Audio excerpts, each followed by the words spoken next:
ایک بہت بڑے محدث ہوئے ہیں سید دیدار علی شاہ صاحب الوری رحمت اللہ، بہت بڑے سچی مچی کے محدث تھے، اور سید زادے مولانا فضل الرحمان گنج مراد آبادی رحمت اللہ علیہ سلسلہ نقشبندیہ کے امام صوفی ہوئے ہیں، ان کے مرید تھے، خود بھی عالم تھے، دو بیٹے عالم تھے، ان کے بیٹے اعظم پاکستان ہوئے سید ابو البرکات شاہ رحمت اللہ علیہ، وہ خلیفہ تھے اعلیٰ حضرت، بڑے لوگوں میں ان کا نام تھا۔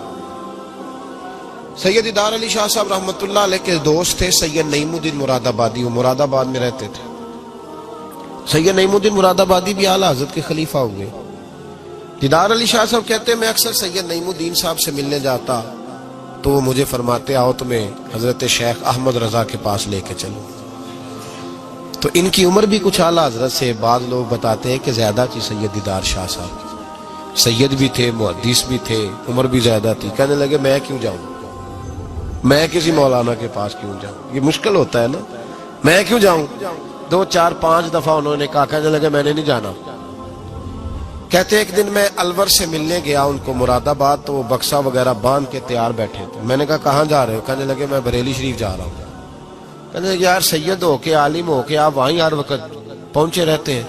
کہنے لگے یار ایک مہربانی کر، آج چل تو صحیح میرے ساتھ، تو اجے میرا محبوب نہیں ڈٹھا، تو اجے تو ڈٹھا ہی نہیں تے تینوں کی پتا ہو بھائی، تو ڈٹھا ہی نہیں، تو اجے میرا محبوب نہیں ڈٹھا، جنوں ویکھ کے چن شرماوے، جے رکھے ہاتھ نال پھلاں تے ہاتھ پھلاں دا مان وداوے، ادھی راتی چن چڑھ جاندے جدوں جلوہ فرماوے۔ کہا چل تو صحیح یار۔ تو سید دیدار شاہ صاحب کہنے لگے میں نے سنا ہے ذات کے پٹھان ہے، طبیعت کے سخت ہے۔ کہنے لگے یار چل تو صحیح، ذات کے پٹھان ہے، طبیعت کے۔ کہتے ہیں دونوں کے درمیان بات ہوئی، پر سید صاحب نے مجھے تیار کر ہی لیا، میں بریلی شریف چلا گیا۔ فرماتے ہیں جب ہم بریلی شریف پہنچے تو رضا مسجد کے اندر نا عصر کی جماعت ہو رہی تھی۔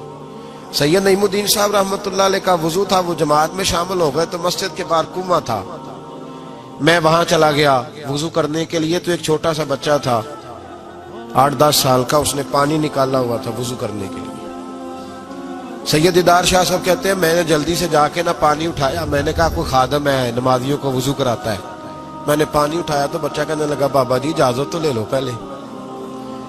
تو میں چپ کر گیا، تو میں نے کہا چلو اجازت دے دو وضو کرنا ہے۔ تو کہتے ہیں بچہ کہنے لگا آپ کو مسئلے کا پتہ ہونا چاہیے کہ نابالغ اپنی مرضی سے بھی اپنی چیز کسی کو نہیں دے سکتا۔ فرماتے ہیں میرے اسی وقت دماغ میں گھنٹیاں بجی، میں نے کہا سید دیدار علی شاہ احمد رضا کے مدرسے کے تو نابالغوں کا علم بھی تجھ سے زیادہ ہے، اس کے مدرسے کے تو نابالغوں کا علم بھی تجھ سے زیادہ ہے۔ چھوٹا بچہ کہنے لگا آپ کو مسئلے کا نہیں پتا کہ نابالغ اپنی مرضی سے بھی اپنی شے نہیں دے سکتا۔ فرماتے ہیں اس نے وضو کیا، پھر اس نے خالی کیا برتن، پھر میں نے پانی نکالا، وضو کیا۔ اب سید صاحب تو مل گئے تھے ایک رکعت میں، میں تھا یا سید صاحب تھے جب ہماری بات ہوئی تھی، کیا کہا تھا انہوں نے؟ ذات کے پٹھان ہے، طبیعت کے سخت ہے۔ کہتے ہیں سید صاحب جماعت میں شامل ہو گئے، ان کی رکعتیں باقی تھی، وہ نماز پڑھ رہے تھے، اعلیٰ حضرت مسجد کی سیڑھیاں اتر رہے تھے، میں چڑھ رہا تھا، رستے میں ملاقات ہوئی۔ تو فرماتے ہیں فاضل بریلوی نے سید سمجھ کے میری بڑی قدر کی، انہوں نے جو جھک کے سلام کیا اور میری دست بوسی کی اور مجھے سینے سے لگایا، تو میں ان کی طبیعت پہ حیران ہو گیا، سنا کچھ تھا اور پھر کسی نے تعارف بھی نہیں کرایا، میری آنکھیں دیکھ کے سمجھ گئے سید زادہ ہے۔ فرماتے میں نے نا دھیمے لہجے، متاثر ہی بڑا ہوا تو میں نے دھیمے لہجے میں ایک بات پوچھی۔ جب بات ہوئی تھی تو میں اور سید نعیم الدین صاحب تھے، اور یہ مجھے پاکا ہے کہ ان کی اعلیٰ حضرت سے ملاقات نہیں، وہ تو نماز مکمل کر رہے۔ فرماتے میں نے پوچھا اعلیٰ حضرت سے حضور طبیعت کیسی ہے؟ تو مسکرا کے فرمانے لگے طبیعت کا کیا بتاؤں، ذات کا پٹھان ہوں، طبیعت ذرا سختی ہے۔ کیا بتاؤں تمہیں طبیعت کا، ذات کا پٹھان ہوں تو طبیعت ذرا سختی ہے۔ فرماتے ہیں بس میرے وجود پہ تو بجلیاں ہی دوڑ گئی، میرا تو حال ہی غیر ہو گیا۔ حال ہی اولیاء کیا ہے، جواسیس القلوب، او بھائی یہ تو دلوں کے جاسوس ہوتے ہیں، انہیں تو خبر ہوتی ہے پہلے سے، پتہ ہوتا ہے۔ فرمانے لگے بس ذات کا چونکہ پٹھان ہوں تو طبیعت ذرا سختی ہے۔ فرماتے ہیں میں نماز پڑھ کے لوٹا، ان کی خدمت میں بیٹھے، میں تو انہی کا ہو گیا، مجھے تو خرید لیا، تیری پہلی نظر کا وار توبہ۔ دل اب تک دعائیں دے رہا ہے. کہتے ہیں بس میں تو انہی کا ہو کر رہ گیا, اب حال بڑا منفرد ہو گیا. کہتے ہیں جانے کا وقت آیا تو سید نعیم الدین صاحب فرمانے لگے چلے. میں نے کہا آپ جائیں, میں تو ادھر ہی رہوں گا. اعلیٰ حضرت رحمت اللہ علیہ بصیرت کی روشنی, تقوی کی, اور ساری زندگی دس کہہ دیا رسول اللہ سے پیار کرو, نبی پاک سے ساری. اور پتہ ہے زندگی کیا تھی فاضل بریلوی کی؟ نعمتیں بانٹتا جس سمت وہ ذیشان گیا, ساتھ ہی منشی رحمت کا قلم دان گیا. انہیں جانا انہیں مانا نہ رکھا غیر سے کام, للہ الحمد میں دنیا سے مسلمان گیا.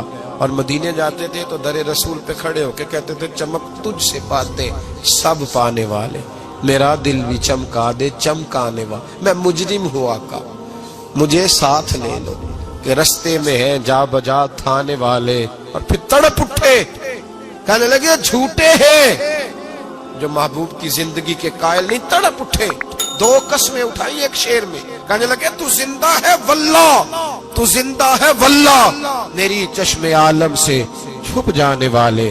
فاضل بریلوی رحمت اللہ علیہ نے ڈھانگی بدل دیا, رانگی بدل دیے, عشق رسول کی تحریک بن گئے اعلیٰ حضرت. جہاں ان کا نام آئے گا ساتھ حضور کی نعتیں بھی آئیں گی, جہاں ان کا نام آئے گا حضور کے حسن و جمال کا تذکرہ بھی آئے گا, جہاں ان کا تذکرہ آئے گا وہاں محبوب کی غلامی کا ذکر بھی آئے گا. اعلیٰ حضرت کا جہاں ذکر قیامت تک کیا جائے گا تو لوگوں کے دلوں میں جو چیز حرارت بن کے ابھرے گی وہ رسول اللہ کی محبت ہوگی. میں اکثر کہتا ہوں ہے یہ پیغام حضرت احمد رضا, بارگاہ نبی کے رہو بابا.